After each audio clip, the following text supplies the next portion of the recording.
Labą dieną, mėly tautiečiai. Pirmiausia, tai jums siunčiu gražų tokio šilto vėjo gūstį iš Lietuvos ir su gražiais linkėjimais.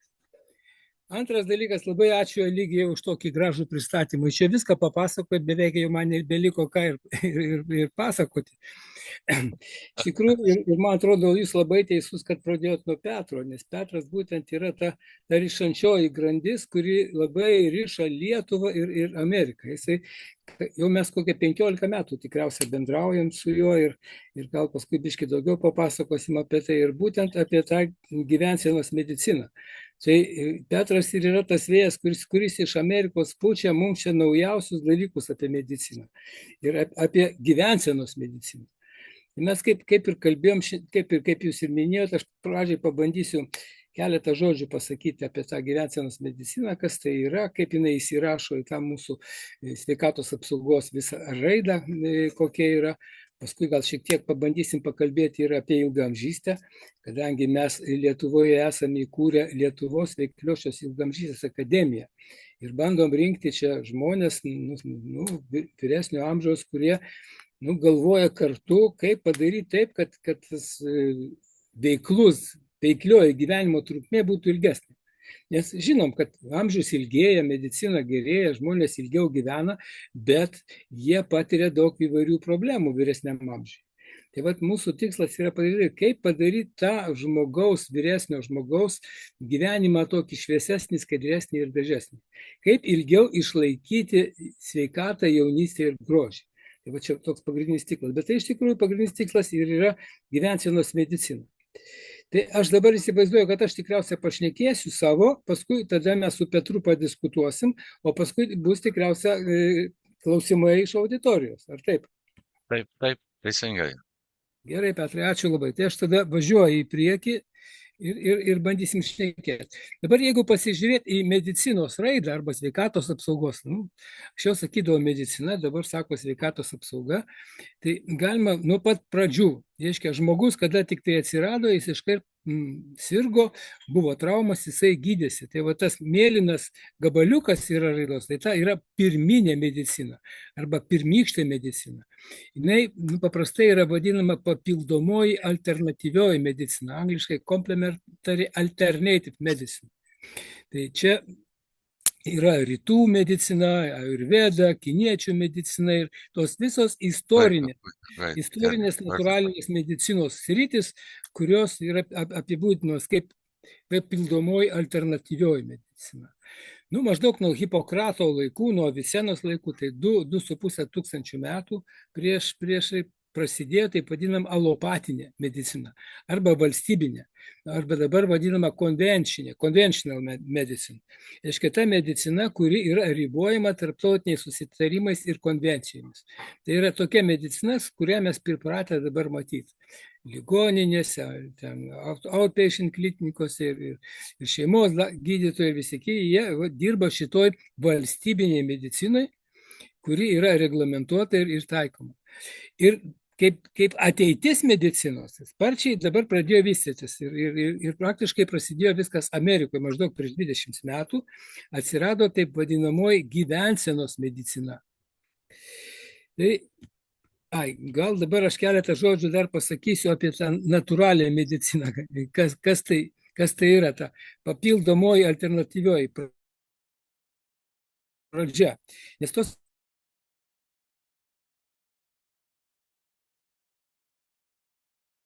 visų trijų medicinų ir yra dabar pats toksai įdomiausias, ta visa kompozicija. Tai vat ta papildoma.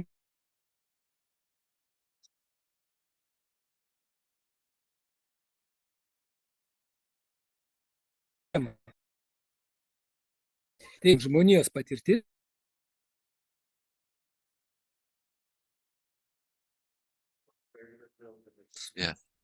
Algimantai, ir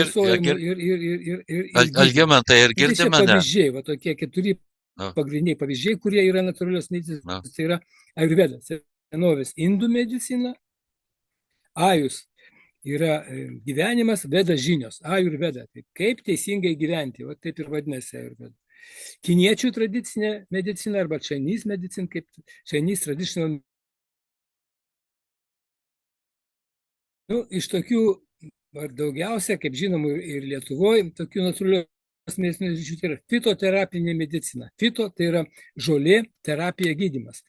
Gydymas vaistažolėmis.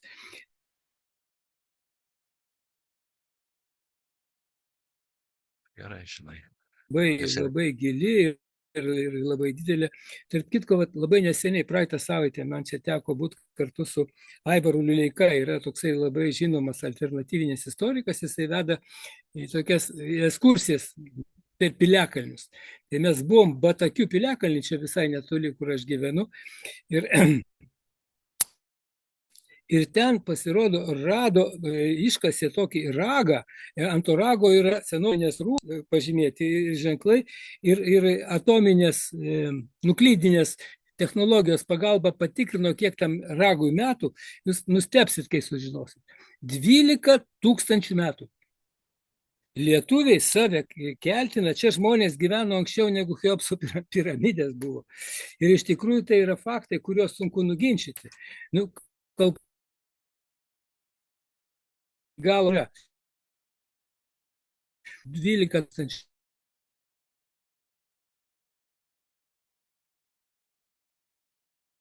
Senovinės gydymosi žolėmis, natūraliais įvairiais dalykais, užkalbėjimais. Visą tai yra gyva. Čia aš tiesiog keletą pavyzdžių, kas dažniau Lietuvoje būna, tikriausiai esat girdėję Šimkūnaitės, tokios Lietuvos raganos, jinai net yra habilituota biologijos mokslų daktarė, bet kartu ir labai žinoma žolininkė Vaištavienė, Balvočiūtė, Radzevičienė ir visi kiti yra išėjusi, dalis gyvi ir jie iki šiol žmonės gydo. Lietuvoje turim net 2 paminklus.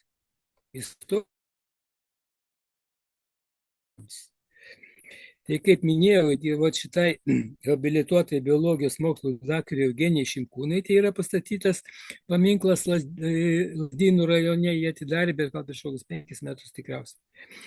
Ir kitas paminklas, kuris yra pastatytas Lietuvoje Kruopiuose, Lietuvos žolininkiai, bet kuri visą savo sąmoningą gyvenimą pragyveno Jungtinėse Amerikos valstijose. Tai Ann Wigmore arba Onutė Varapickaitė. Vat per Ann Wigmore, per Onutę Varapickaitę mes ir susipažinom su Petru. Petras atvažiavo į Lietuvą ir atsivežė šitą visą natūralios medicinos ir tą tokį amerikonišką požiūrį į tą vaistažolių gydymą. Ir mes nebandėm, iš tikrųjų darėm šitą viską kartu jau kokią tikriausiai 15, gal ir daugiau metų, Petras mane pataisys, kiek mes šiandien esame.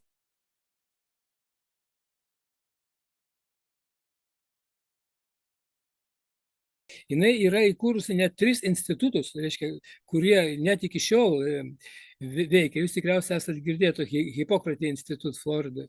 Tai va čia jos yra įkurtas tas institutas ir toliau ten jos šitie dalykai vystosi. Tai va Petras buvo tas žmogus, kuris šitą senovinį naujoviškais būdais perkelė į Lietuvą. Ir mes kartu kontaktuodami šitą visą gyvensenos mediciną, paskui etapą. Dabartinį etapą raidos bandome tiekti. Tai mūsų biznis tai ir yra perkelti iš Amerikos. Tas yra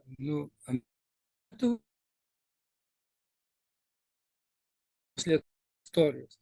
Ir suformuoti naują, natūralų požiūrį į žmogaus gydymą.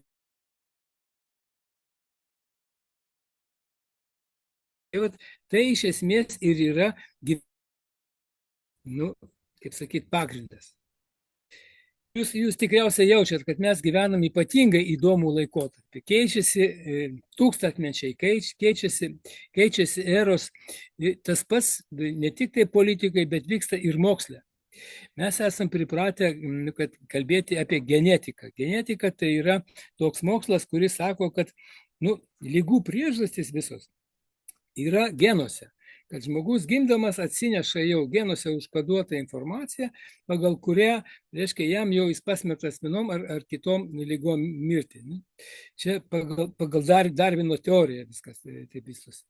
Bet dabar jau kokie 20 metų maždaug aktyviai visiškai kitas, principas medicinai pradeda įsigalėti. Tai vadinasi epigenetika. Ir tai kalba apie tai, kad lygų priežastys ne tiek genuose yra, bet kiek mūsų supančioje aplinkoje. Aplinkoje viskas. Taip, kad genuose yra tik apie 15%, apie 80% visų lygų, kuriame mes sergame ir, kaip minėjo Lygis, tų lėtinių lygų, reiškia, viskas priklauso nuo aplinkos. Kokioje aplinkoje mes gyvenam, kokį orą kvėpuojam, kokį maistą valgom, ar mes judam, ar nejudam, visa tai sukelia lėtinės ligas. Pirmoji vietoje širdies, smegenų, kraujagyslių, inkstų, kepenų ir panašiai. Visos lygos priklauso nuo to, kokioje mes terpėje, kaip sakyti, esame. Pasaulinė sveikatos apsaugos organizacija net sako, jeigu mes teisingai pakeisim aplinką ir teisingai gyvensim, net 82% visų lygų gali būti pagydyti. Pagydyti arba gali būti išvengta, jeigu mes teisingai naudosimės. Tai jeigu pažiūrėti į ateities sveikatos apsaugos raidą, tai reiktų ją žiūrėti ne kaip tiesinę, bet tokį kaip kamoliuką, kuriame yra ir papildomoji alternatyvioji medicina, kada jinai reikalinga, alopatinė medicina ir gyvenimo būdo medicina. Ir visos jos trys yra labai svarbios. Tik tai viena istorinių kelių jau yra labai, kaip sakyti, seniai yra, kita jaunesnė alopatinė medicina, o gyvenimas yra pati jauniausia, kuri bando sujungti tą tokį šiuolaikinę mediciną ir gyvenimo būdo medicinas. Pagrindiniai principai iš tikrųjų šitos gyvensenos medicinos, jie jau yra ir ajurvedoje, ir kiniečių medicinoje. Įdomu, tokia pasaka, reiškia, buvo. Jeigu imperatorius susirgdavo, tai pirmiausia būdavo baudžiamas gydytojas. Nes gydytojo darbas yra viską daryti, kad imperatorius nesusirgtų. O jeigu jau jis susirgo ir atsirado ta bėda, reiškia, daktaras kažką negerai padarė. Tai mūsų medicina, ta alopatinė, jinai sufokusuota yra iš tikrųjų ne į lygos priežastį, bet į lygos pasekmę. Mes čia bėgam gesinti gaisrą, kada jau gaisras užsidega. Kada lyga išsivysto, tada puolam ten ir operuoti, ir vaistus, ir visa kita. Bet žymiai svarbiau yra išmokinti žmonės sveikatą tausoti ir stiprinti, sveikai gyventi. Ta visa profilaktika yra žymiai svarbesnė. Bet kadangi, taip mes gyvenam tokioje epochoje, kad viskas yra biznis, tai medicina yra irgi biznis. O ta gyvensenos medicina ir papildomoji medicina iš tikrųjų jos nukreiptos ne į lygos gydymą, bet į lygos išvengimą. Jeigu išvengi lygos, tai tada žmogui to daktaro nereikia. Jeigu daktaro nereikia, daktaras neuždirba pinigų. Tai toks paradoksas gaunasi iš vienos pusės. Mes vadiname, kad sveikatos apsaugos sistemoje, reiškia, sveikatos apsaugos ministerija, bet ta ministerija visai nesuinteresuota yra sveikatos apsauga. Ta ministerija suinteresuota, kad kuo daugiau lygų būtų, ir kuo daugiau būtų išleidžiama pinigų tom lygom gydyti, tuo didesni gydytojų atlyginimai, tuo sistema daugiau turi tokių galimybių. Ir dabar dėjo iki to, kad jau farmacinės kompanijos ir farmacinis biznis pasidarė antiek pelningas ir antiek, reiškia, paklausus. Antiek investuoja pinigų, kad sako, kad net jau farmacinis biznis yra geresnis negu ginklų gamyba pagal pelningumą. Taip, kad yra tokie paradoksai, kurie 21 amžiaus paradoksai, taip vadinamieji. Dabar jeigu kalbėti apie tą natūralią mediciną, kuri prasidėjo iš senovės ir dabar iš naujo atgimsta, tai jinai vadinasi gyvensenos arba gyvenimo būdo medicina. Nes koreguojant gyvenimą galima ligą pasukti atgal. Ir va dabar pradeda naudoti tokį terminą lygos reversija. Tai lygos gražinimas. Jeigu žmogus ilgai, reiškia, kažką tai daro negerai ir visą kitą, bet jeigu pašalinus tas priežastis, tada lyga pradeda pati savaime išnykti. Reiškia, lyga sukasi atgal. Tai va šitos medicinos tokie yra pagrindiniai 7 postulatai. Va 6 yra istoriniai postulatai, o 7 yra susiformavęs dabar. Tai pirmas, va, aplamai visos medicinos pagrindinis postulatas, kad yra gamta gydo. Ne tik tis natūra, reiškia, pati gamta, jinai sutverta taip, kad žmogus gyventų sveikas. Ir jeigu žmogus yra gamtoje, jisai yra sveikas. Antras postulatas, kuris jau medicinai yra svarbus, tai pirmiausia nepakenk. Primum non nocere, pagrindinis principas. Reiškia, jeigu tu matai, kad žmogus pats gali pakeisti, nedaryk to, ko negalima. Ten operacijos nepadaryk tokios, kurios nereikia, arba vaistų tokių nepanaudok, nes pakenkti yra labai, labai lengva organizmui. Čia kaip ir natūraliai gamtos procesai, tik atsistoji kažkur tai prieš gamtą, žiūrėk, prasideda visos nelaimės, ir tornadai, ir kas nori. Ir ozono skylės danguje, ir anglies dioksido emisija, ir visokie tokie dalykai. Reikia prisitaikyti prie gamtos ir ypatingai ir kiekvieną žmogų. Totem gydyk visą organizmą. Pas mus dabar medicina pasidarė tokia, kad kiekvienas gydo vieną lygą. Ten aš kardiologas, tai tik širdį gydau, kitas pulmonologas gydo tik tai plaučius, trečias neurologas tik tai smegenis, ketvirtas ten inkstus ir panašiai. Visas žmogus sudalintas į apie 50 dalių, yra 50 specialybių ir visi gydo atskirai. Kiekvienas moka vieną kažką tai daryti. Bet iš tikrųjų organizmas tai yra vientisas ir jį negali taip suskaldyti, nes viena sistema, jos visos tarpusai susiejusios. Žmogus yra rezultatas, kompleksas įvairiausių aplinkybių, kurios yra. Ir būtinai daktaro galvoje turi būti tas kompleksiškumas. Jeigu tik tai viskas dalinasi, tai pagydysi širdį, tai žiūrėk, kepenys suges, jeigu širdžiai duosi vaistus, o tie vaistai veikia į kepenys ir sugrūna kepenys, arba inkstai sugrūna, arba ten kasa ir panašiai. Čia tokių pavyzdžių galima būtų labai daug.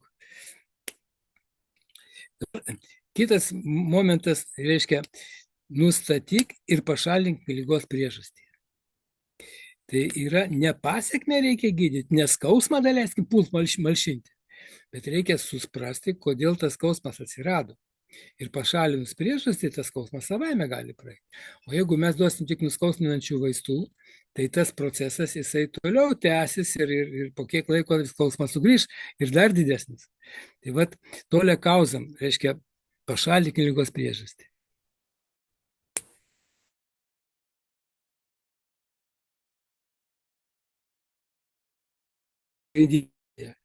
Elkis taip, kad nepakliūtum į duobę, nenukristum nuo skardžio, bet kad pasirinktum tokį kelią ir taip gyventum, kad nereikėtų sirgti. Ir pats svarbiausias tos istorinės medicinos tai docere, mokink, žmonėm aiškink, kad jie suprastų. Prieš panašiai. Visą tai, tos šešios reiškia, 6 postulatai, jie ateina iš istorijos, jie ateina iš toli. Bet gyvensenos medicinos principas yra, gyvensenos medicina sako, visą tai reikia patikrinti biocinos mokslo pagrindu ir tada panaudoti. Iškai reikalingi moksliniai tyrimai.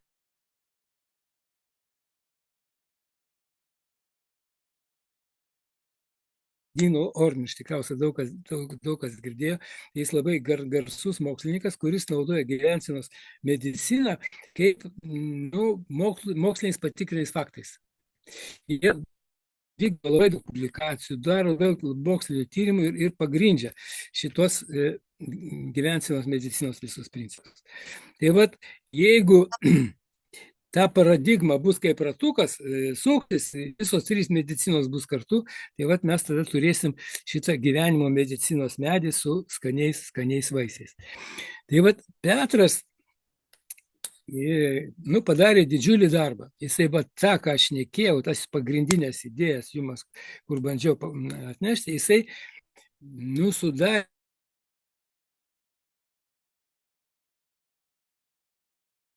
galimybę atsai pačius šviesiausius žmonės, kurie pasaulyje stumia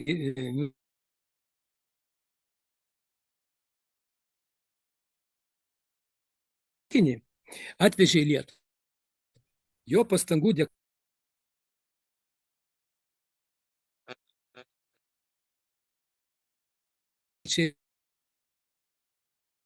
knygą China Studies prieš 60 ar daugiau metų, kur pačius pagrindus padėjo.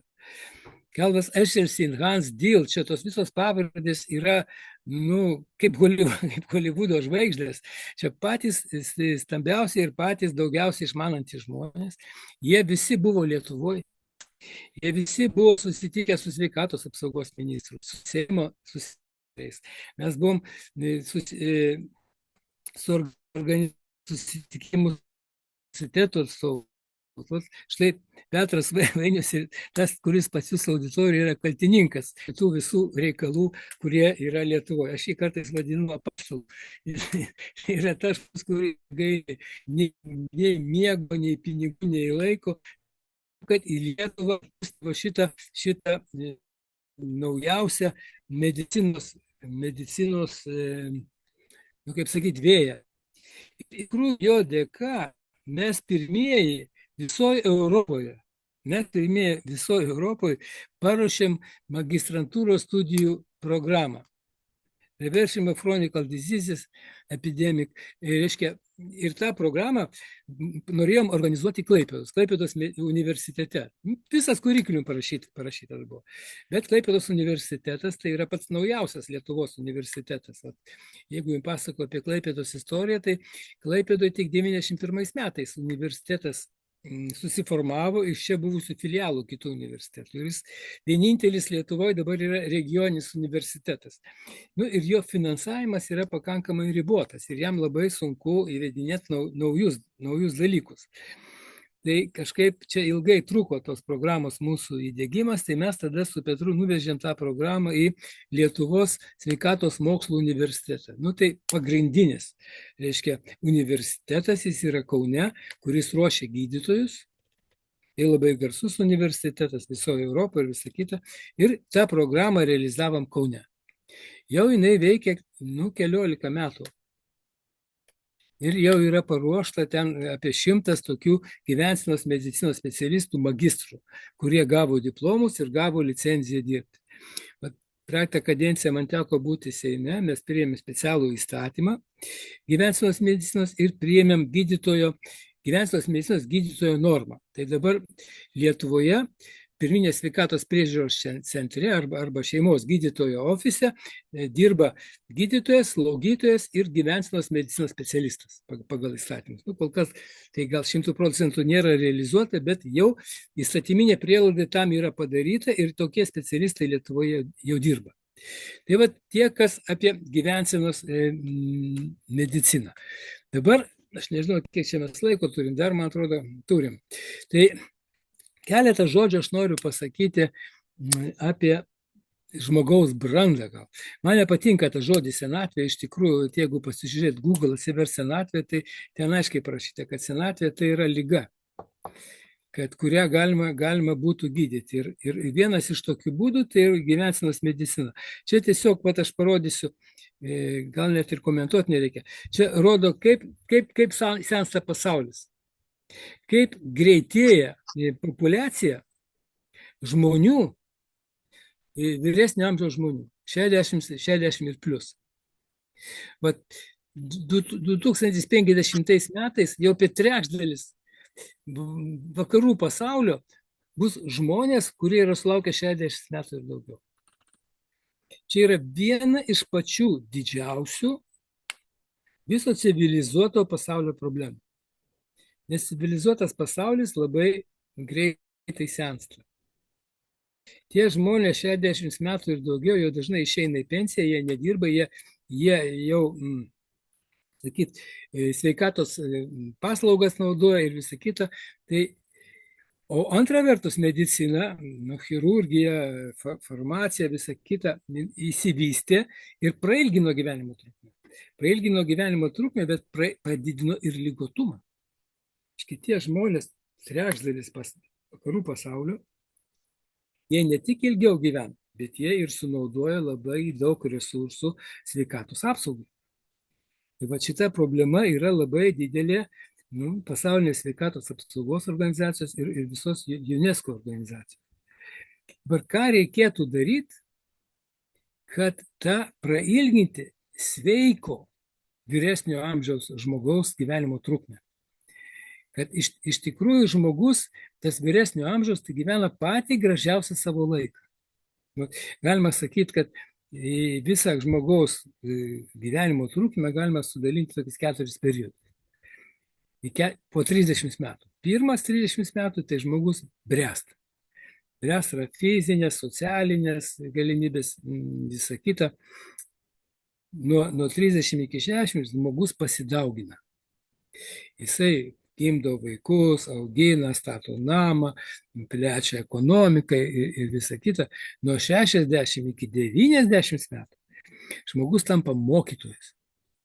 Jisai turi dalintis tom žiniomis, kurias sukaupė, kurios savo gyvenimu, savo patirtim, savo moksliniais tyrimais, visai turi dalintis su visais. Ir ketvirtas periodas yra pats gražiausias ir pats svarbiausias, ir kurį mes nemokame dar gerai pasiekti, tai yra nuo 90 iki 120. Tai yra žmogus, kada ilsisi, kada jis naudoja visą tą, ką sukaupė, ką jis padarė, jisai gali gyventi. Tai vat, reikia, kad taip sistema veiktų. Tai vat, aš ir noriu čia jums parodyti, kad labai svarbu aplinka, kurioje žmogus gyvena, vyresnis jam pritaikyta. Labai svarbu slauga, labai svarbu, reiškia, sveikatos priežiūra, gydymas ir panašiai. Bet pats svarbiausias dalykas, apie kurį mažiausiai yra kalbama, tai yra pačio vyresnio amžiaus galvosena, filosofija. Kaip reikia padaryti ir kada tą reikia pradėti daryti, kad žmogus išliktų kuo ilgiau sveikas.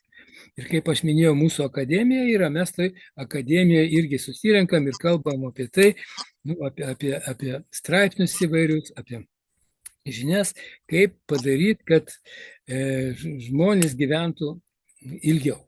Vat moksliniai faktai, šie yra amerikoniški duomenys, American Journal Clinical Nutrition. Tai jie padarė tyrimai, nustatė, kad tie žmonės, kurie keičia savo mąstymą, gyvena 1,5 karto ilgiau ir jų mirtingumas sumažėja. National Geography yra daug labai atspausdinęs tokių straipsnių, kur būtent apie tą longevity yra daug kalbama. Yra išskirtos 5 mėlynosios pasaulio zonos, kur žmonės gyvena ilgiausiai. Tai visiems žinoma Okinavos sala, Sardinijos sala Italijoje, Loma Linda, Kalifornija, JAV. Čia mes su Petru kaip tik buvom ir su Hans Dill apsilankę Loma Lindoje, Kalifornijoje, ten aplankėm ilgaamžius ir ten galima irgi ilgai šnekėti, kodėl gyvena 7 dienų adventistai negu kiti. Ikalija, Graikija, Nikosija, Kosta Rika. Tai yra vietos, kur žmonės 100 metų ir sulaukia ir daugiau. Dabar kyla klausimas, o ką jie daro, kad tas jų amžius toks yra ilgesnis? Tai irgi buvo padaryti tyrimai ir nustatė faktorius, kurie patys svarbiausi, kad kuo žmogus ilgiau gyventų. Tai pirmas atrodytų, kad ten mityba ar kažkokios tabletės ir ką, pasirodo pagrindinis faktorius, kur nulėmė žmogaus ilgamžiškumą, šiandien National Geography duomenys, yra darni šeima. Tai yra toks balansas, kuris egzistuoja pas žmogų. Nerūkimas, socialinis užimtumas, žmogus turi turėti tikslą gyvenime. Pats blogiausiai ir žmogiausiai greičiausiai išeina iš gyvenimo tie žmonės, kurie neturi tikslo, jie nežino, kur eina. O jeigu žmogus turi tikslą, knygą parašyti, vaikus užauginti, kažką tai, ir jis to tikslo siekia, jis pritaiko tą visą aplinką tam, kad jis tą tiklą realizuotų. Ir tokie žmonės ilgiau gyvena. Fizinis aktyvumas labai, labai svarbus faktorius. Augalinės kilmės dieta. Čia apie dietą reikėtų atskirai šnekėti ir aš galvoju, kad čia Petras gali labai daug papasakot. Jis kaip maratono bėgikas, jis labai gerai žino, reiškia, kas organizmui yra naudinga, kas nenaudinga ir čia jis turi labai daug sukaupęs informacijos ir galėtų tikrai jums labai daug pakalbėti apie šitos dalykus. Nu, daug ankštinių kultūrų naudoja, bet būtent šitie Japonijos, Okinavos centro duomenys čia yra pateikti. Taip, nu, čia irgi yra Amerikos vyriausybės mokslinio ekspertinio komiteto rekomendacijos, kur šneka apie vegetarizmą. Kad jeigu žmonės, tie, kurie valgo daržovės, negyvulinės kilmės maistą, tai įrodė, kad iki 8 metų statistiškai patikimai gyvena ilgiau negu tie žmonės, kurie vartoja gyvulinės kilmės maistą. Ir gyvena kokybiškiau. Nes tie, kurie augalinės kilmės maistą vaizduoja, tie žmonės apsunksta, svoris pakyla ir taip. Nu, čia yra irgi įrodymai, evidence, kad kas yra iš naujausių žurnalų, kas yra. Dabar iš tikrųjų, kalbant apie tą veiklėje ilgaamžystę, nu, labai svarbu, kaip sakiau, nu, galvojimo būdas arba nu, suprasti, kaip reikia padaryti, kad žmogus būtų sveikas. Vat kur yra užkastas tas raktas nuo žinių į sveikatą yra ilgaamžystė.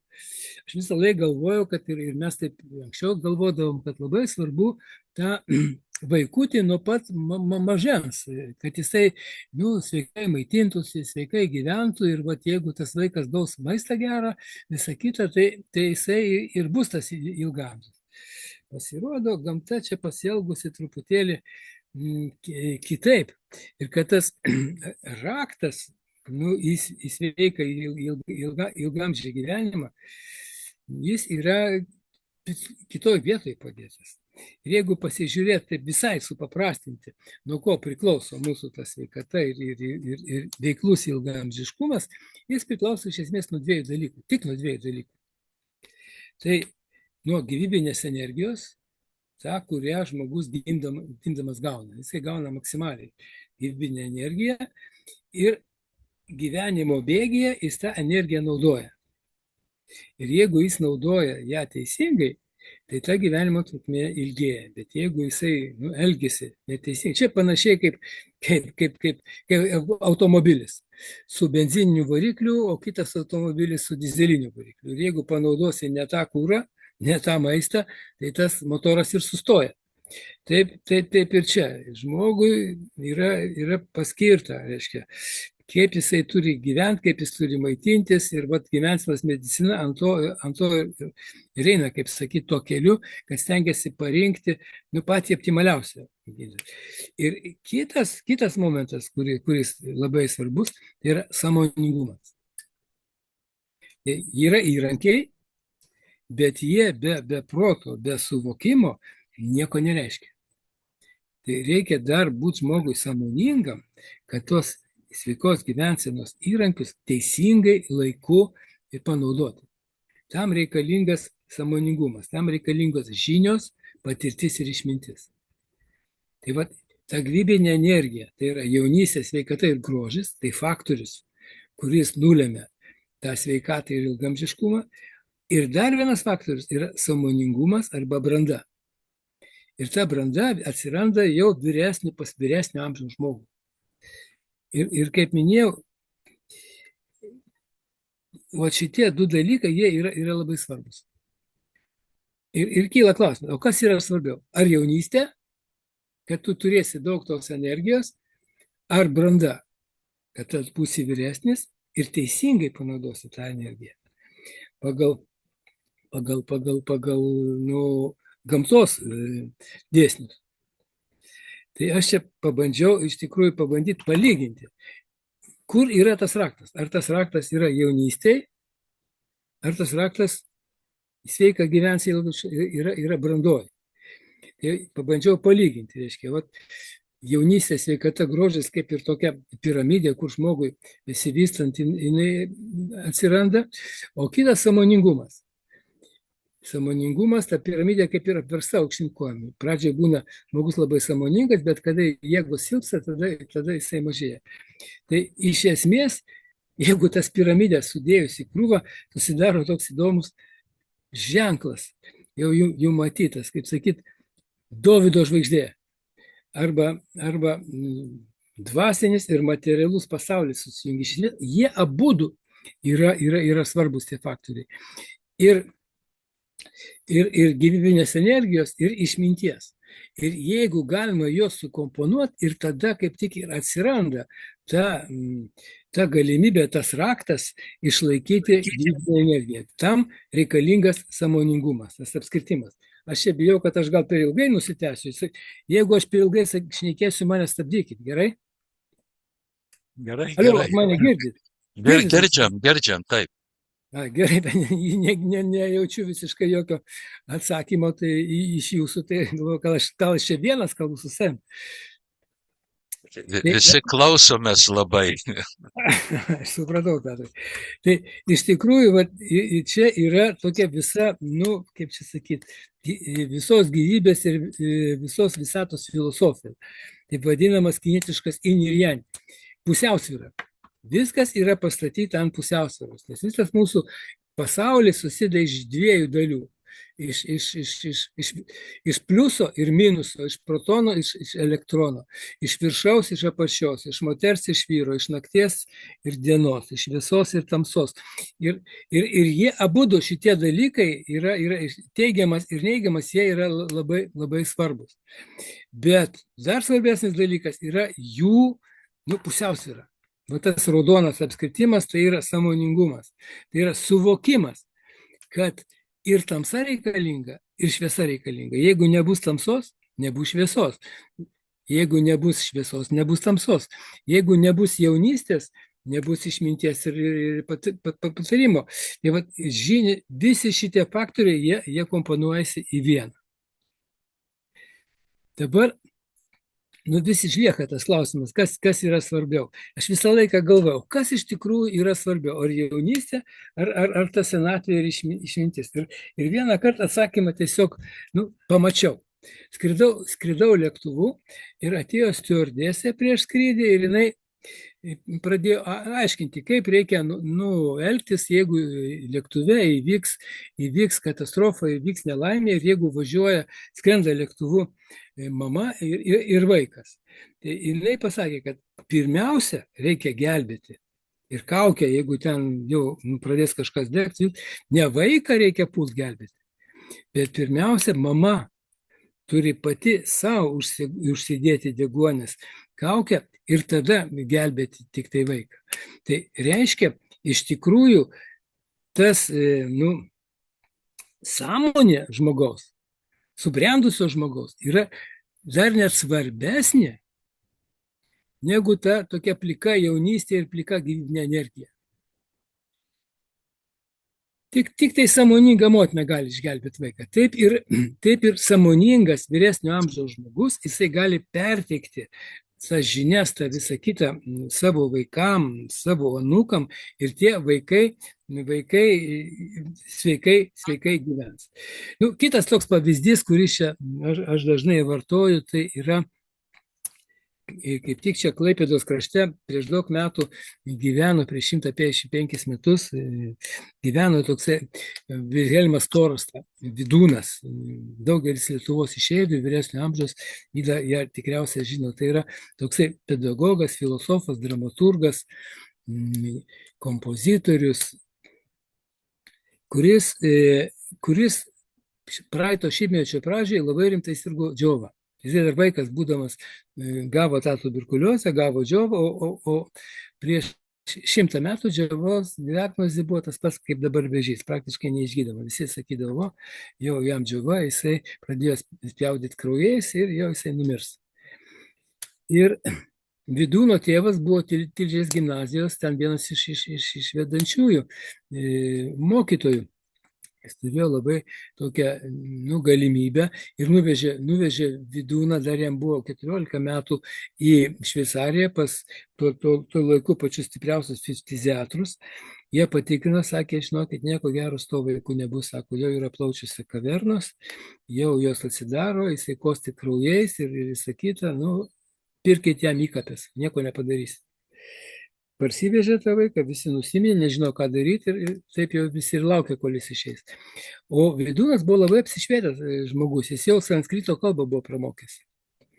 Ir jisai pradėjo skaityti pas tėvo bibliotekoje Ayurveda, pas jį Bhagavad Gita ir Ayurveda knygos tokios pakliuvo senovės vedų kultūros.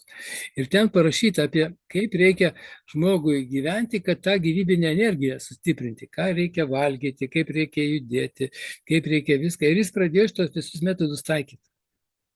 Iki to, kad jisai tam, kad galėtų medituoti, pradėjo groti arfą.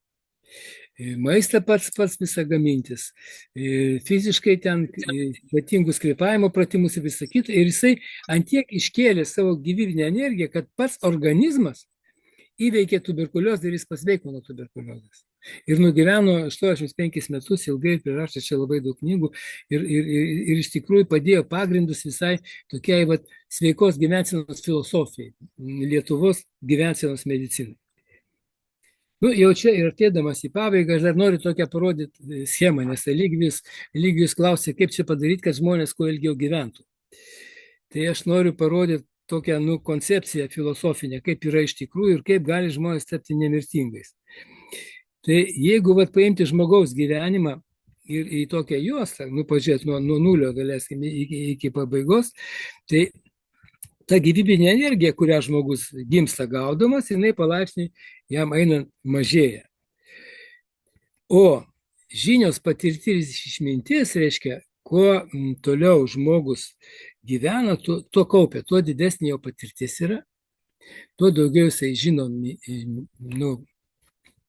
daugiau turi žinių, tuo jis gali kompensuoti tą gyvybinę energiją. Ir iš tikrųjų, o kada kompensuoja gyvybinę energiją, tada jinai padidėja gyvybinė energija.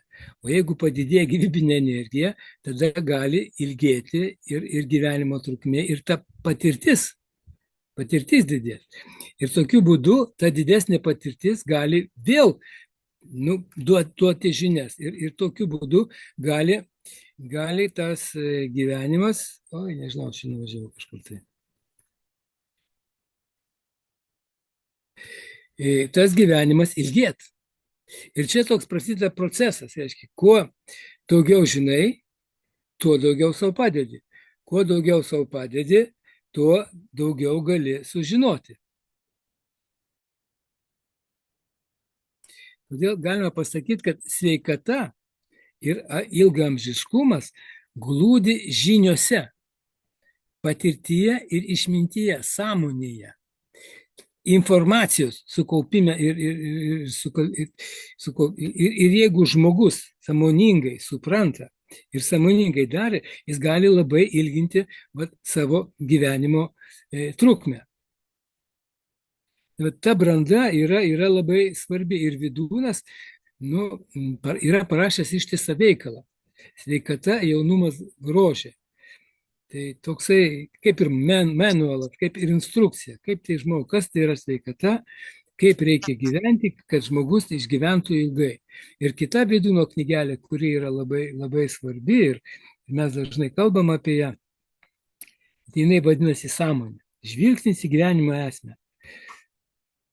Tai tokiu būdu galima tokia pamatyti, kaip sakyti, tendenciją, kad pirmykštis žmogus, kuris turėjo mažai informacijos apie sveikatą, jis gyveno trumpai. Žmonės būdavo išgyvena iki 30 metų ir jau miršta. Tik tai žmogus, kol įvykdo savo reprodukcinę funkciją, tol jis gyvena.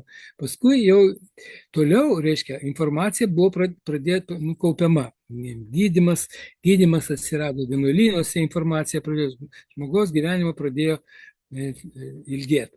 Atsirado medicina, medicininiai visokie dalykai, sveikatos apsauga, mokslas. Atsirado dabar galimybė per internetą, per visur sukurti globalinę sąmonę. Ot mes su jumis, aš vienoje pasaulio pusėje, jūs kitoje, ir mes galime kaip ir kurti bendrą tokį egregorą, kuris galėtų formuoti. Ir dar toliau, jeigu pažiūrėsime į perspektyvą, dirbtinis intelektas. Čia vėl yra kolosali galimybė didinti tą žinių ir sąmoningumo lygmenį. Vat šitą dalį dirbtinis intelektas jis gali iki begalybės išilginti. Ir mes gyvenam tokioje epochoje, o dabar Elon Musk, jisai kūrė, reiškia, specialius instrumentus, kurių pagalba, Neuralink yra tokia programa, kur jisai gali iš smegenų paimti informaciją ir pervesti į kompiuterį. Arba iš kompiuterio į smegenis pervesti informaciją. Dabar tas metodas yra naudojamas ten stuburo smegenų pakenkimams gydyti ir panašiai, bet jau yra precedentas, kad smegeninė informacija, žmogaus gyvenimas, žmogaus asmenybė tai yra informacija. Mūsų kūnas tik tai apvalkalas, kuriame gyvena šitą informaciją smegenyse. Tai tą apvalkalą dabar irgi jau padaro. Jeigu jūs matėt paskutinės kartos robotus, kurie jau gali su televizijos kamerom matyti, rankom viską imti, vaikščioti, jau jie įgyja žmogaus pavidalą. Bet į to roboto sąmonę galima įrašyti iš žmogaus paimtą informaciją ir iš esmės ta žmogaus asmenybė jinai gali būti perkelta į robotą. Ir tai kelias į nemirtingumą iš tikrųjų yra, negaliu proti. Vat, ko sąmonė jinai darosi didesnė, tuo gyvybinės energijos reikia mažiau. Ir galiausia, žmogus gali tapti nemirtingas, kadangi jo asmenybė pati, tas informacijos kiekis, kurį jisai sukaupia gyvendamas, jam visiškai nereikia tos biologinės substancijos. Ir mes gyvenam tokiu laiku. Mes kažkur tai galvat, čia kažkur tai randamės ir visą kitą, bet jau dabar pradeda matytis ta perspektyva, kad žmogus gali kažkada tai tapti, aš nežinau, 1000 metų gyventi ir daugiau, o jeigu tai taps robotu, tai jis gali nueiti parduotuvę, nusipirkti tas atsarginės dalis, kurios jam sugedo, jis gyventi toliau. Taip, kad tas nemirtingumas yra įmanomas. Kol kas pas mus šitos visos mintis, jos sunkiai skinasi dar kelią. Ir dėl to mes turime problemų su sergamumu, neveikliu senėjimu ir panašiai. Tai mums reikia būtent dalintis tą informaciją, kaip sakiau, 6 principas docere, mokint. Reikia mokinti žmonės, kad jie suprastų ir kuo daugiau skirtų dėmesio, lėšų, visą kitą šitam vystymui. Ir tas mokinimas, informacijos perdavimas yra pats svarbiausias dalykas.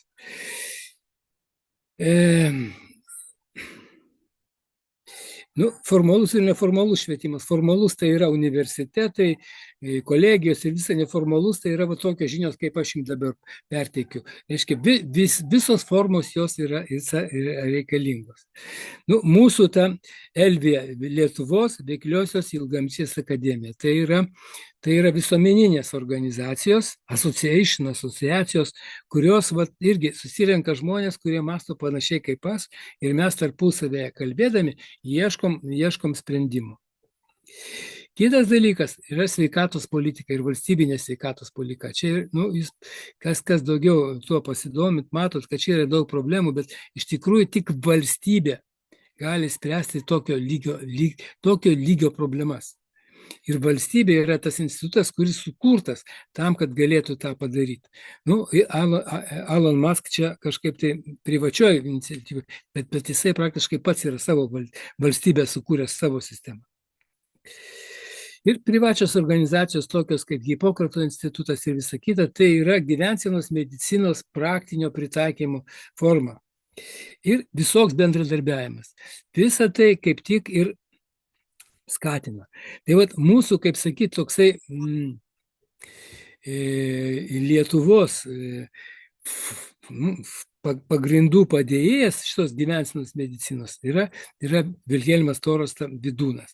Jisai sakė, kaip žmogus jaučia gyvybės norą, taip jis ir trokšta šviesos. Vat jeigu yra tas noras šviesos, tai žmogus gali gyventi ilgai, įveikti tuberkuliozę. Jeigu jisai turi tikslą, jisai gali gyventi ir 100, ir 120 metų, jeigu jis panaudos visą tą aplinką, kurią jisai valdo savyje. Ir užtat mes Vidūnui esam Klaipėdos viduryje, pačioj gražiausiai vietoj pastatę paminklą. Vien už tos jo žodžius, kad žymiai svarbiau sveikatą tausoti ir stiprinti, negu ligas gydyti. Jo, tarp kitko, esu parašęs knygelę kartu su Hans Dill, aš nežinau, ar jūs matot mane, ne? Ja, matom viską. Aš tai jūsų nematau, dabar čia man atsijungia, bet gerai. Su Hans Dill, amžinatelis, jisai jau išėjo iš mūsų, bet jisai ir palikęs didžiulį įdirbį.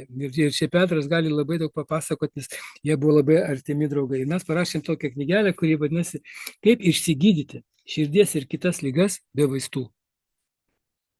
Kaip sąmonės dėka, kaip mitybos dėka, kaip fizinio aktyvumo, kaip meditacinės pusiausvyros dėka galima išgydyti 82% visų ligų. Ir tai gyvensenos medicina tikrai daro stebuklus. Jeigu be vaistų žmogus sergantis antro tipo cukriniu diabetu per 2 savaitės yra atjungiamas nuo insulino. Jeigu hipertenzija sergantys žmonės, o dabar Lietuvoje aplamai yra aš nežinau, katastrofa su padidintu kraujo spaudimu, hipertenzija. Kas 4 žmogus Lietuvoje turi padidintą kraujo spaudimą. Tai kaip jį išgydyti? Yra apie 30 vaistų rinkoje, kur ten su tais vaistais gydo, bet visiems tie spaudimai išlieka. O jeigu žmogus pakliūna į tokią kliniką kaip pas Dean Ornish, tai spaudimas, bet koks spaudimas yra sureguliuojamas per 3 mėnesius vien tik tai ir režimo ir dietos pagalba. Ir ta liga. Per 2 metus yra išgydomos sklerotinės plokštelės širdies vainikinėse arterijose, kurios yra be stentavimų, be operacijų, be nieko. Jeigu žmogų patalpina į tokią sąlygas, kur yra išvengiama liga. Taip, kad tikrai, man atrodo, mes gyvenam ypatingai įdomų laiką, kuris turi labai daug galimybių. Ir čia tikrai galim mes labai daug sužinoti ir būti labai laimingi ir gyventi labai ilgai. Ja. Aš nežinau, ar matot mane? Ja, matot, jo? Dabar matom. O, gerai. Ja. Aš tikiuosi, kad jūsų labai neišvarginau. Neišvarginai. Mane tikrai neišvargina. Žinau, kaip su kitais, bet čia visi klausosi atidžiai. Žinot, aš turėjau čia visą eilę klausimų, ir jūs beveik jūs visus atsakėte per jūsų pranešimą. Bet aš norėčiau... Kitą labai gerai pažįstam, kaip du broliai. Ne, čia, kaip čia pasakyti, čia buvo ypatingai comprehensive pranešimas apie sveikatą, ne vien tik, žinote, kaip sakyti, kūno sveikatą, bet emocijas, žinote, ir viską kitką, bet aš norėjau keletą dalykų čia pridėti, apie kuriuos gal dar žinote, gal dar žinojote, bet buvo labai svarbu, kaip jūs minėjote, šitą magistro programą įsteigti Kauno universitete, kaip žinot, kalbėjote. Tai 216 metais rugsėjo mėnesį viskas prasidėjo. Ir dabar iki šiol yra daugiau kaip 100 absolventų ir pasirodo kiekvienais metais, žinot, jie dar apriboja tą skaičių naujokų ir maždaug kokius 24-25 priima, o yra kokį 50 ar 60 norinčių. Tai, žinote, viskas tebeauga. O dabar paskutiniu laiku, kas labai buvo įdomu, mes buvome užsukę į Vilniaus universitetą, į medicinos fakultetą ir ten labai dekanas susidomėjo ir labai rimtai susidomėjo, nori įsteigti gyvensenos medicinos magistrantūrą, bet čia yra medicinos fakultete. Tai čia labai didelis dalykas yra. Ir mes turim pasimatymą 20 šio mėnesio Lietuvoje, bandyti pirmus žingsnius, žinot, pradėti. Ir kaip aš suprantu, žinote, kaip yra susirašinėjimai su juo, su dekanu, ar jisai, žinai, visiškai nelaukė, stojaus pat atsako, atrodo, kad tikrai žmogus labai pasiryžęs, bet iš kitos pusės man atrodo, kad jie nenori atsilikti nuo Kauno universiteto, ten tokios varžybos yra. Tai tas labai gerai, žinote. Ir greičiausiai Kauno universitetas irgi pradės, žinote, gal ką kitką daryti. O gyvensenos medicina nėra toksai, nu, žinote, nėra stagnuota medicina, visą laiką keičiasi, auga. Pavyzdžiui, jūs minėjote, kad jau 20 metų, žinote, kaip Lifestyle Medicine buvo įsteigta, ta American College of Lifestyle Medicine. Tai šiais metais jau 20 metų sukaktis ir Orlando mieste spalio 27 iki 30 bus, žinote, metinis suvažiavimas. Ir mes tikimės, kad Vilniaus universiteto grupė dekanas tikrai ten laikys, todėl kad jeigu jie ten atsiras ir jie išklausys tas visas paskaitas, susipažins su visais, kurie, žinote, yra tie žvaigždė, kaip sakot, Hollywoodo žvaigždės, žinot, Lifestyle Medicine, tai jam tai bus aišku, ką daryti, tai, žinot, man atrodo, kad tie dalykai tikrai žengs pirmin. O Kauno universitete magistro programa buvo visa suorganizuota ir, žinote, paruošta tokio daktaro Tomo Vaičiūno. Buvo labai keistas įvykis, kaip jie irgi lankė Ameriką, norėjo susipažinti daugiau su American College of Lifestyle Medicine, tai tuo laiku Aurelijus Veryga buvo tas, ant kurio pečių krito, žinote, visą atsakomybę. O jisai buvo išrinktas į Seimą, paskirtas sveikatos ministru, tai negalėjo, žinote, tą visiškai daryti. Tai daktaras Tomas Vaičiūnas tą visą, žinote, tą visą darbą, žinot, padarė. Truko maždaug kokie 2 metai, kol viską turėjo sutvarkyti. Ir jų ta magistro programa yra ypatingai, žinote, ypatingai stipriai išvystyta. Jeigu jie norėjo ją įsteigti universitete, jie turėjo iš Europos Sąjungos gauti leidimą, iš švietimo ministerijos, tai vienu laiku jie beveik norėjo taip mesti visą projektą, bet jie pasiryžo ir dabar, žinote, taip ir tęsiasi viskas. Tai, žinot, aš čia irgi daug kitų galiu dalykų irgi papasakot.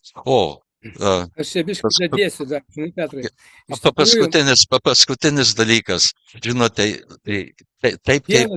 Vieną remarką padarysiu, Petrai. Gerai. Iš tikrųjų, visą tai, ką dabar Petras papasakojo, tai čia yra grinai jo dėka padaryta. Kadangi jis atvežė visus tos ekspertus į Klaipėdą, į Kauną, į Vilnių ir visą kitą. Ir iš tikrųjų Lietuva dabar yra lyderis visoje Europoje gyvensenos medicinai. Nes va ta studijų programa, kuri prasidėjo Lietuvos sveikatos mokslo universitete, buvo pirmoji visoje Europoje Lifestyle Medicine Master programa. Ir va tai, aš nežinau, reikia Petrui paploti už tai. Aš tai tikrai dabar Lietuvoje ploju jam. Ir dėkoju, kad jisai tą padarė. Žinot, noriu įsiterpti trumpai.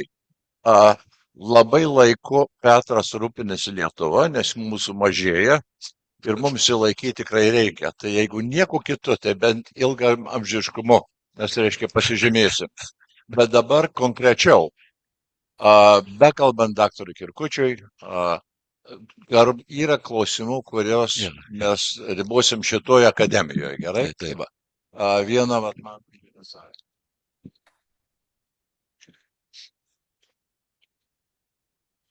Labą rytą, aš esu Audrė iš Čikagos. Aš turiu klausimą ir labai atsiprašau, jeigu jūs minėjote, bet aš norėjau pakalbėti ar paklausti apie Hippocrates Institute įkūrėją. Ar jūs apie ją kalbėjote gal? Apie Campbell, apie Wigmore. Jo, tai man buvo taip nuostabu, nes lietuviai labai įtakoja vegetarianizmą ir veganizmą Amerikoje. Aš skaičiau Anne Wigmore, buvo labai įdomu, jos istorija panaši į Vydūnų, ar ne, jinai buvo silpna ir skaitau, jinai užaugo Lietuvoje. Tai tada pasižiūriu, kad jinai buvo Ona Varpickaitė rodos. Ir taip pat yra toks Viktoras Kulvinskas, gal žinote.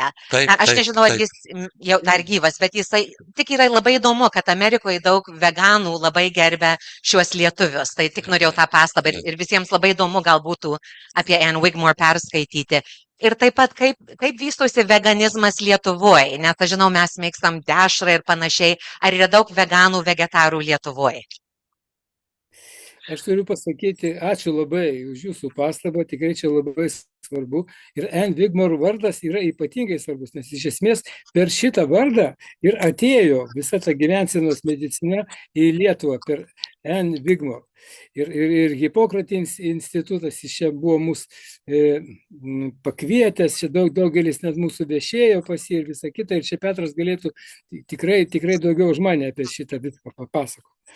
Ir tai, kad Lietuvoje dabar žmonės vis mažiau ir mažiau jau valgo rūkytus lašinius ir dešrą, ir vis daugiau pasirenka morką, agurką, ten kopūstą ir visą kitą, tai yra būtent šitos veiklos požymis.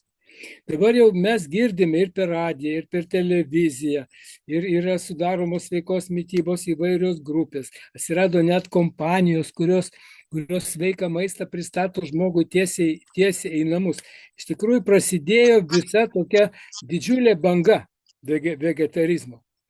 Ir žmonės pajuto, kad jeigu jie maitinasi sveikai, maitinasi vegetariškai, jie jaučiasi geriau, gali būti darbingesni, jie serga mažiau, iš tikrųjų sutaupo pinigus ir tai tikrai dabar jau nereikia įtikinėti. Jau dabar yra gėda kažkur, tai jeigu kažkas tai ten mėsos gabalą per balių kažkur kampe valgo, tai visi kažkaip į savo sunešinius balius, visos šeimininkės stengiasi atsinešti kažkokius jau sveikus produktus. Parodyti, kaip jos padaro kažką tai skanaus iš vaisių ir visą kitą. Vat čia pas mus buvo svečiai praeitą savaitgalį, tai moteriškės kepė karbonadą iš kopūstų. Paima kopūstą, pjaudo gabalą ir ten kažkaip jį įdomiai kepa ir iš to kopūsto gaunasi toks karbonadas. Tai dabar tokių jau kartais net truputėlį pradeda nervuoti šitie visi dalykai. Bet iš tikrųjų tai žmonės maitinasi ženkliai sveikiau. Ir aš galvoju, kad šito judėjimo tai yra vienas iš rezultatų. Čia, žinot, atsakymas tai poniai, kur čia klausė apie Viktorą Kulvinską. Viktoras Kulvinskas yra gyvas, sveikas ir jisai toliau dirba šitą, žinote, darbą. O jisai ir Anne Wigmore buvo tie pradininkai Hipokratės instituto. O Hipokratės institutas dabar buvo perimtas, tuo laiku, kaip Anne Wigmore mirė, yra West Palm Beach, Floridoje. Turi ypatingą vietą ten, žinot, žmonės ten važiuoja, žinote, ir bando atstatyti sveikatą. Iš tikrųjų, žinote, tas Brian Clement, kur dabar yra direktorius Hipokratės instituto, jisai taip sako, žinai, čia žmonės vėžininkai atvyksta pas mus kaip jau alopatinė medicina, žinai, mes nežinom, ką jums daugiau sakyti daryti, važiuokite į Hipokratę. Ir ten žmonės rimtai, žinote, apsuka tą vėžį, net ir kartais 4 stadijos. Tai gal jūs jau apie tą ir žinote. Žinot, aš dar paskutinį dalyką noriu pasakyti. American College of Lifestyle Medicine, žinote, jie dabar turi, taip kaip gydytojai turi būti board certified, tai dabar yra board certification the lifestyle medicine. American College of Lifestyle Medicine turi virš 13 000 narių, prasidėjo 204 metais su 100. John Kelly buvo tas įsteigėjas. Tai dabar iš tų 13 000 plus narių aš vakar paskambinau šitam žmogui, kurisai tos board certification egzaminus, žinote, pristato. Tai iš 75 tautų yra 5017 gydytojų, ir 1671 profesionalų, žinote, medicinos. Tai iš viso yra 6688 sertifikuoti, žinote, board certified. Ir dabar, žinote, American College of Lifestyle Medicine auga. Jie auga, žinote, todėl, kad pasirodo, kad gydytojai pradeda jau suprasti ir mato, kokios pasiekmes yra. Ir, žinote, viskas yra evidence-based, todėl, žinote, niekas negali to paneigti. Tai va, tai čia mano paskutinės mintis apie American College of Lifestyle Medicine.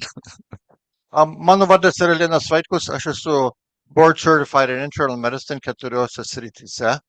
Internal medicine, pulmonology, critical care ir sleep medicine. Aš dabar esu sleep medicine advisor for the American Board of Internal Medicine. Manęs prašė, kad aš būčiau rašyčiau klausimus for their boards.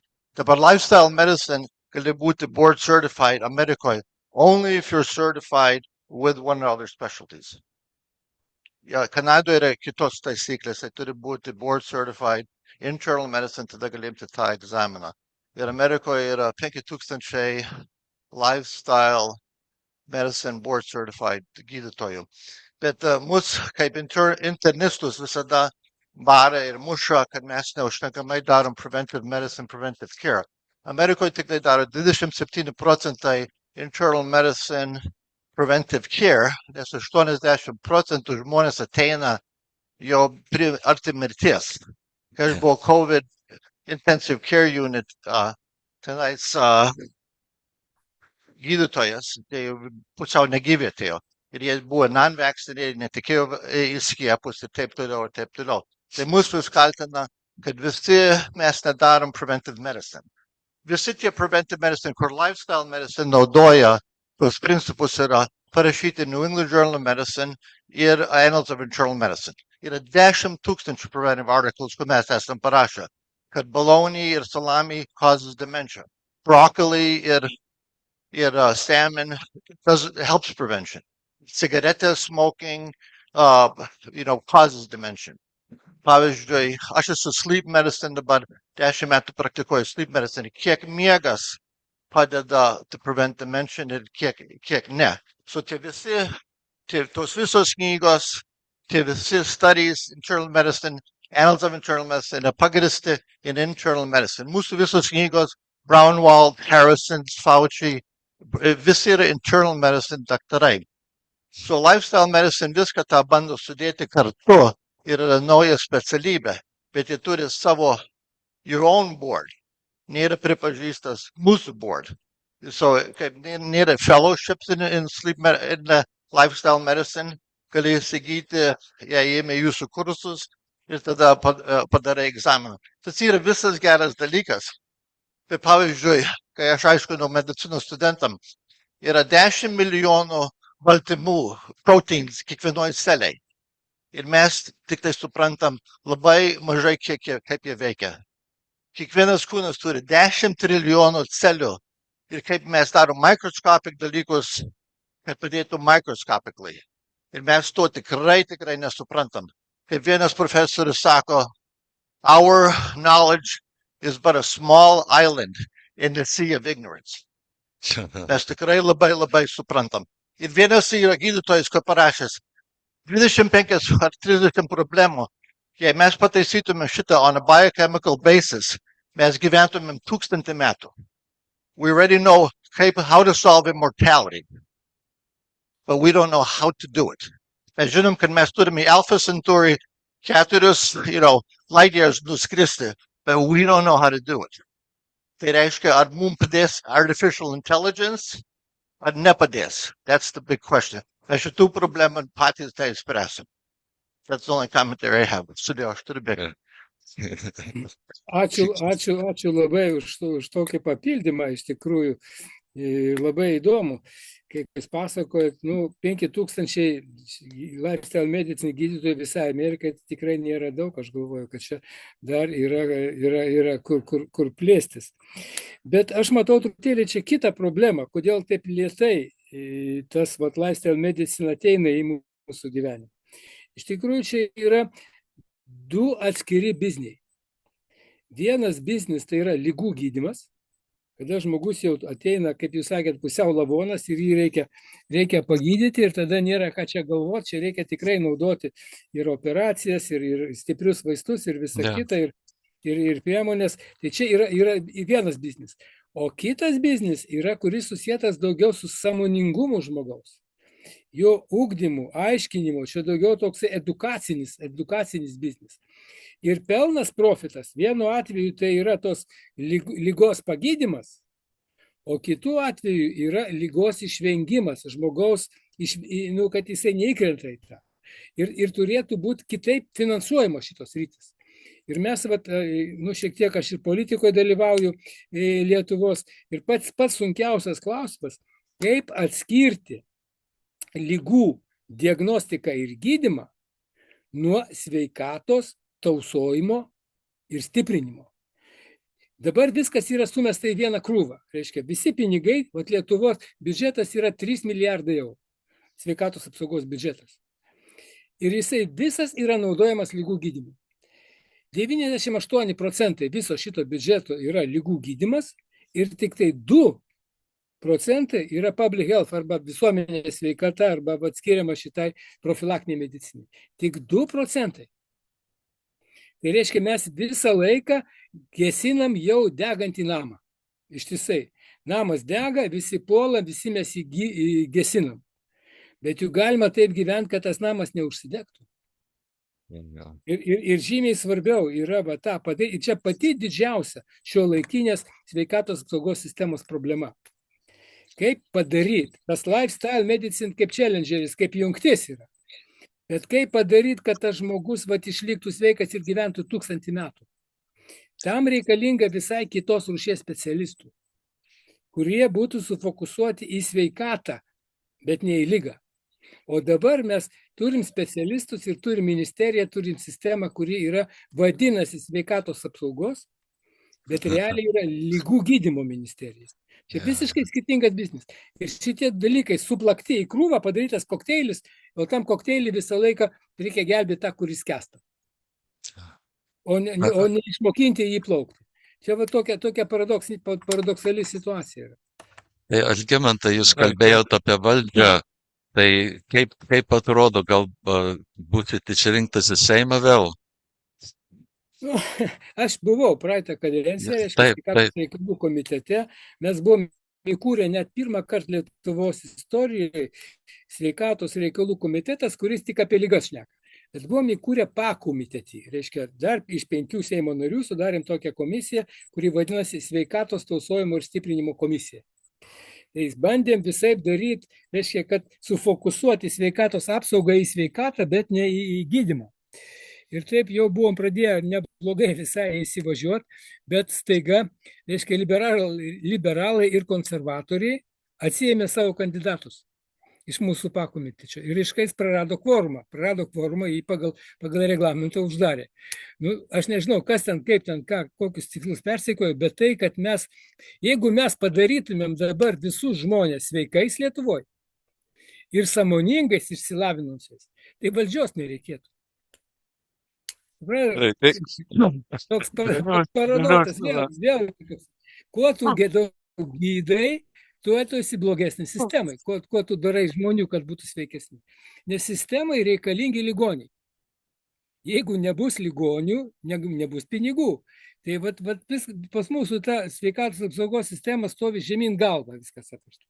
Tai politikoje bandoma tą keisti, bet farmacinės kompanijos, kurios valdo pinigus, ir paperka, reiškia, tuos visus valdininkus ir viskas vėl sustoja. Ir už tai taip sunkiai čia viskas vežasi. Čia ir ne tik Lietuvoje, čia visam pasaulyje ta problema egzistuoja. Čia klausimas dar vienas. Galiu tada, aš nesu joks gydytojas, tai aš iš kito taško biškai, aš inžinierius, bet tas ne tiek.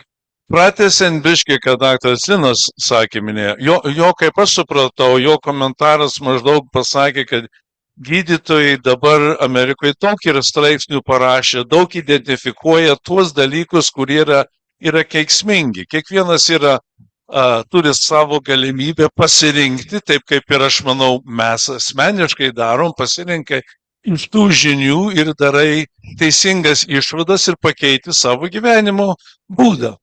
Bet panašiai kaip su cigaretėmis Amerikoje ir kaip ir kitur pasaulyje.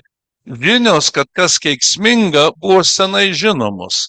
Bet kol tas įeina į žmonių sąmoningumą, reikia ne daugiau gydytojų, bet reikia edukacinės visuomeninės programos tą atlikti. Ir mes žinom, kiek tas reikėjo, kol žmonės persiorientavo. Reiškia, nebuvo gydytojų trūkumas, buvo politinis trūkumas, edukacinis mokymas. Tai man atrodytų, kaip jūs sako, ar kaip Linas sako, namas dega.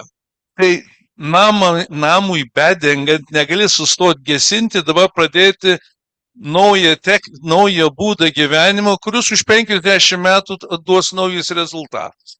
Tai faktiškai reikia stiprinti edukacinę programą, su laiku tas ateis į pirmą vietą, bet kuo toliau reikia gydytojams gaisrą gesinti. Tai aš va taip žiūriu. Tai va, todėl ir Lietuvoje.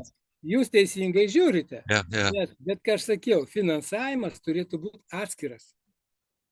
Reiškia, kada namas dega, tada nelaikas kalbėti apie profilaktiką, tai tikrai namą reikia gesinti.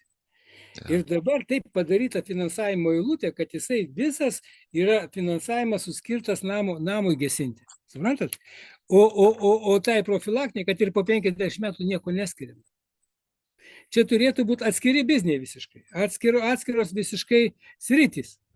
Ir nesupilti visus pinigus į gaisrą. Mes dabar visą laiką viską suvarom į gaisrą. Gerai, jeigu aš tai tik pratęšiu, man tas truputį įsikabina žodis biznis. Nes aš žiūriu į mokslą, čia žmonių mokinimas yra. Jeigu pasisavintų bent 10% tas, kas yra jau žinoma, būtų nemažas efektas. Reiškia, gali panaikinti, tas, kas panaikink blogos praktikos ir daug atsieksi. Čia nereikia naujų išradimų, aš supaprastinu, bet reikia žmonėms tą dėkti. Čia reikia reklaminės, informacinės žinių, o gal net kaip ir su cigaretėm buvo. Uždėdi didžiulius mokesčius už cigaretės, turi vietoj 10 centų bus $10 už cigaretę. Tai jeigu nori valgyti, daugiau negu vieną cepeliną, turėsi pridėtinį mokestį valdžiai mokėti.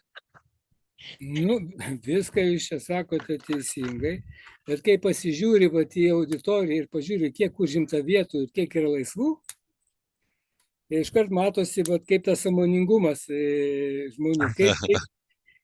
Aš galėskim dabar skiriu savo laiką visą kitą vien dėl to, kad nepažįstamiem žmonėm kelčiau sąmoningumą. Šitą viską. Petras, reiškia, skiria savo visą 20 metų savo gyvenimo, reiškia, atiduoda tam, kad lietuvių sąmoningumą keltų. Ir kaip sunkiai šitas viskas vedasi.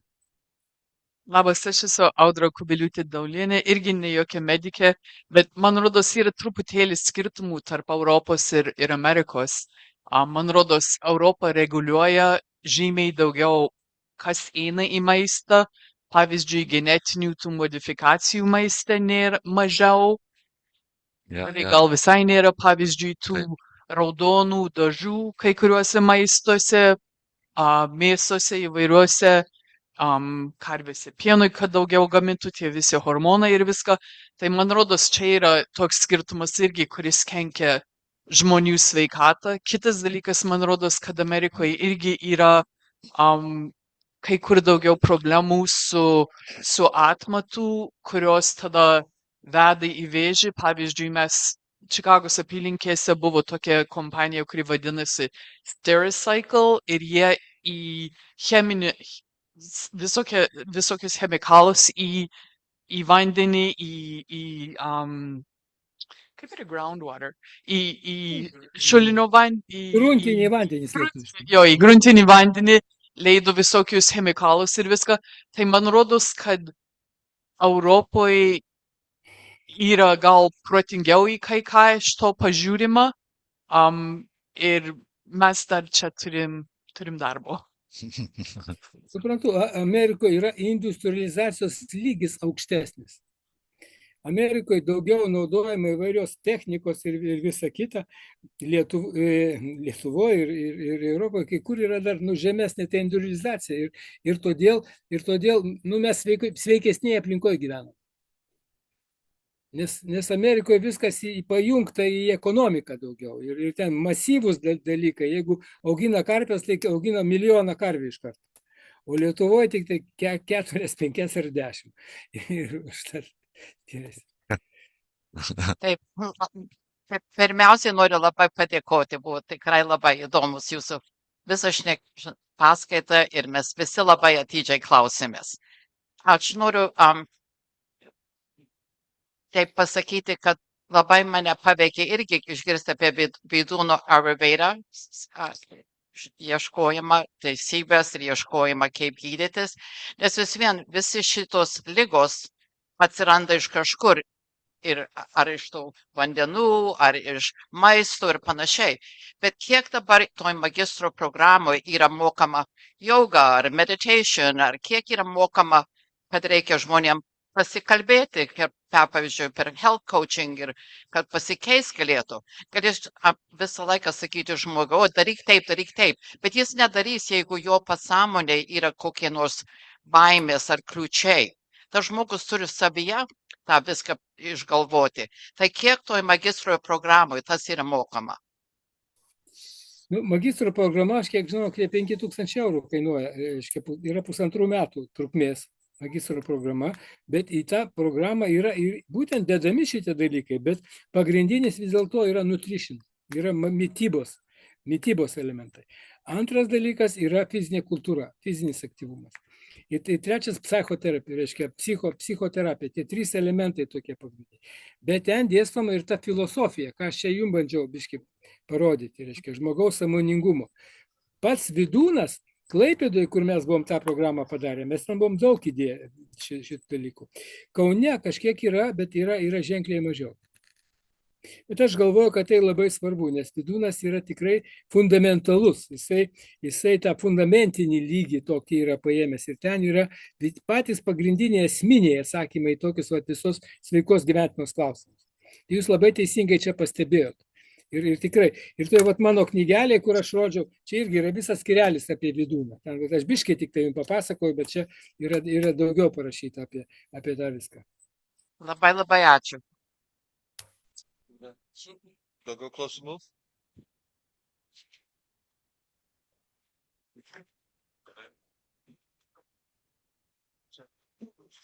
Gerai, ačiū. Ačiū, daktarė. Šiaip, apie tuos cepelinus kalbant, yra minų laukas lietuviam. Tai čia yra kitas klausimas. Bet bendrai paėmus, galima tokį bandymą padaryti, reiškia.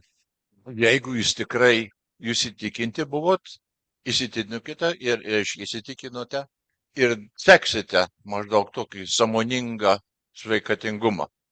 Tai būtų klausimas, reiškia, už 20 metų, kiek iš mūsų pasimatysime. Tai aš pasiruošęs, reiškia, tuo metu pravest anketą, tiem iš jų, kur bus likę, kadangi aš esu pasiryžęs iš tikrųjų sulaukti to 100, reiškia, bent to pirmo dalies, reiškia, to, ne? Tai čia iš tikrųjų buvo plojimas, daktarė, reiškia, nes labai ačiū už jūsų pristatymą. Ačiū Petrui, kad jūs atvedė pas mus, reiškia, šiuo metu. O kad jūsų vienu metu nematėm vaizdo, tai inžinierius buvo, galvoju, jeigu mažiau vaizdo yra, geriau gal garsas teks. O reiškia, po maždaug valandos prisitaikėm prie lietuviško kalbėjimo tempo. Aš per greit kalbėjau tikriausiai. Bet mes jau nebenorėjom įsiterpti, nes buvo labai daug ką pasakyti. Tai vienu žodžiu labai ačiū už tai, bet sakau, mūsų smegenys vis tiek yra nelietuviškos. Tai mums yra sunku sekti ir greitakalbiškumas mus vienas tarpas, kurį mums reikia peržengti. Labai ačiū, daktarė, buvo malonu su jums pabendrauti. Vat matot mūsų auditoriją. Ar matome? Jums buvo vaizdas iš Lietuvos, lietuviški vaizdai. O, gražus vaizdas. Norėtumėm būti Klaipėdoj. Tai viso gero ir laikykitės. Sveikitės, matome. Right. Okay.